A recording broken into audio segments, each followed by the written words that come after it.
Majorly जो जितने भी हमारे पास मेजर डेटा टाइप्स है ऑफ स्ट्रिंग्स, और या फिर आप कह सकते हैं करेक्टर डेटा टाइप्स, उसके बारे में बात करेंगे, उसको कब यूज करना है। और इंटरव्यू प्रोस्पेक्टिव से भी थोड़ी थोड़ी बातें करके हम इस चीजों को समझने की कोशिश करते हैं। चलिए इसको देखते हैं। सो कैर जो है, कैर एन, यहाँ पे जो एन है, सबसे पहले ये समझा देता हूँ मैं। जो एन है ना, आप इसको मैक्सिमम लेंथ दे रहे हो, तो लेट्स से 50, ठीक है।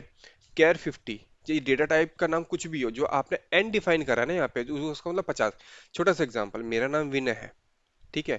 यानी कि मेरे जो नाम की जो लेंथ है 5 अक्षरों के बराबर है, ठीक है।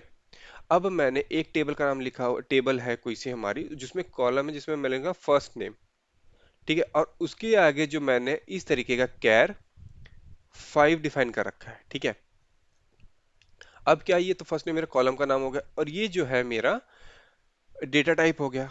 अब क्या होता है, अगर ये समझने वाली जो बात है ध्यान सुनिएगा, अगर मेरा नाम 5 से ऊपर गया, ठीक है, तो ये एरर थ्रो कर देगा, ठीक है। इसका प्रैक्टिकल हम देखेंगे जब अभी आने वाली वीडियोस में, ठीक है, कैसे ये क्या क्या एरर देता है। बट इवेंचुअली अभी आप थ्योरी समझिए कि ये किस तरीके से काम करता है।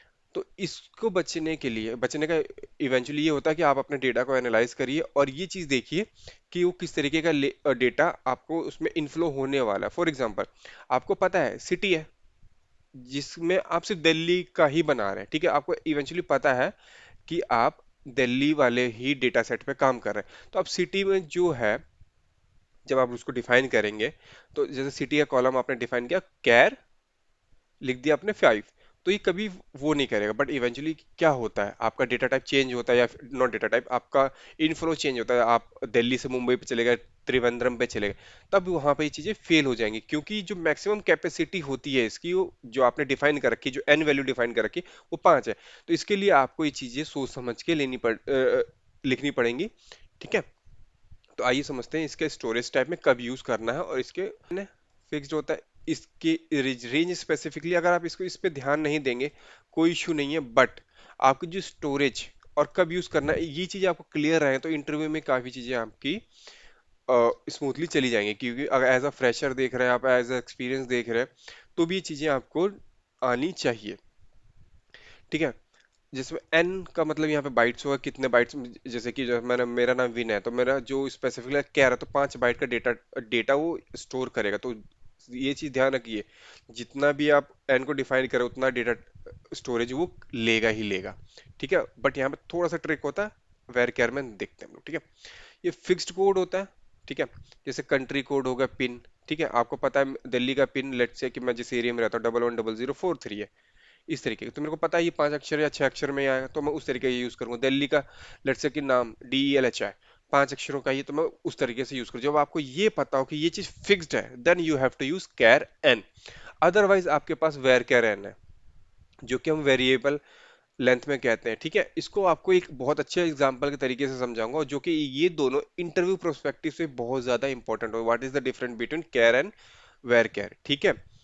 अब आते हैं कब यूज करना है। वेरिएबल लेंथ, ठीक है। नेम हो गया, एड्रेस हो गया। छोटा सा एग्जांपल देता हूँ मैं आपको यहाँ पे समझाने के लिए। आपको पता है आपका डेटा टाइप में सिटी है दिल्ली, ठीक है, जो कि 5 की है। बट आप क्या यही जो फर्स्ट नेम है अप्लाई कर सकते हैं, यस और नो? मेरे ख्याल से नहीं कर सकते। क्यों नहीं कर सकते? मेरा नाम विनय है, किसी का नाम लेट से ममता कुमारी हो गया, या बहुत सारी चीजें होगी। सो आप वहां पे वो चीज कैर एंड यूज नहीं कर सकते, क्योंकि आपको ये नहीं पता है कि इवन इस पर्टिकुलर कॉलम में डेटा टाइप फ्लक्चुएट होगा। कभी हो सकता है कि ममता ही आ रहा हो सकता है विकास कुमार करके आ रहा है, या फिर चौहान करके आ रहा है, या फिर विनय कुमार, या फिर कुछ भी नाम जो कि बहुत बड़े बड़े होते हैं, ठीक है। तो आपको उस तरीके का ध्यान रखना पड़ेगा इन दोनों को करते हुए। वेरकेर मैक्स अप टू 2 GB तक का रेंज आपको देता है, बेसिकली स्टोरेज प्रोवाइड करा देता है। आपको यूज कब करना है, वेरी लार्ज टेक्स्ट, जैसे कि डॉक्यूमेंट अपलोड कर रहे हो, या फिर कुछ, जैसे आप चैट जीपीटी की बात करो, ठीक है। हम लोग उठा के कॉपी पेस्ट कर देते हैं, तो क्या कैर पे चल जाएगा? नहीं चलेगा, वेर कैर पे भी नहीं चलेगा। उसके लिए वेर कैर मैक्स ही करना पड़ेगा, क्योंकि यू चैट जीपीटी को ये नहीं पता ना कि विनय कितना उसमें डेटा पेस्ट करेगा। सो ये इस तरीके से डेटा बेस को डिजाइन करा जाता है, बेसिकली टेबल्स के स्कीमा को डिजाइन करा जाता है, ठीक है। वेर केयर के बाद ये होता है एन वेर केयर, ठीक है, सॉरी, एन कैर और एन वेर कैर ये सेम इसी की तरह होते हैं, बट इसके अंदर यूनिकोड होते हैं। यूनिकोड का मतलब यहाँ पे होता है अल्फा न्यूमेरिक वैल्यूज आप यूज कर सकते हो, सेम कैर और एन वेर, कैर और वेर कैर की तरह ये काम करते हैं। ठीक है, वेर कैर मैक्स सेम इसी की तरह है। ठीक है, बट आप इसमें यूनिकोड मतलब कि लेट्स से कि विनय 1 2 3 इस तरीके से आप कर सकते हो। ठीक है, टेक्स्ट और एन टेक्स्ट। ठीक है, जब भी आपको लेट्स से कुछ टाइप लंबा करना है, लेट्स से कि आपको कुछ, छोटा सा एग्जांपल देता हूँ, जैसे आपको फीडबैक फॉर्म आता है तो उसमें कुछ लिमिट सेट होती है।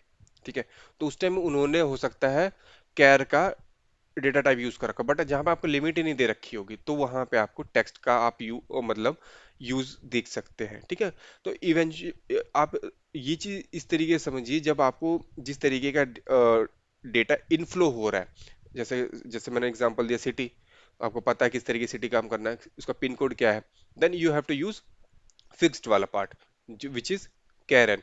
आपको नहीं पता, वेर केयर एन यूज करो। ठीक है, आपको बहुत ज्यादा डेटा को यूटिलाइज करना है इन टर्म्स ऑफ कैरेक्टर, तो आप वेर केयर मैक्स यूज करो। अब यहाँ पे अगर आप जो इतना पार्ट है, ये जो एन वाले हैं, ठीक है, इतना, अगर आप इसकी बात करो जहाँ पे यूनिक कोड यूज होना है, तब आप यूज करोगे जो कंसेप्ट है ऊपर वाले की तरह, कैर वेर केयर मैक्स की तरह ही चलेंगे, और टेक्स्ट अपने आप में ही एक तरीके से अलग चलता है। ठीक है, आई होप आपको इतना समझ में आया। इसका प्रैक्टिकल जब हम लोग करेंगे तब आपको ज्यादा समझ में आएगा। Thank you so much for watching till here.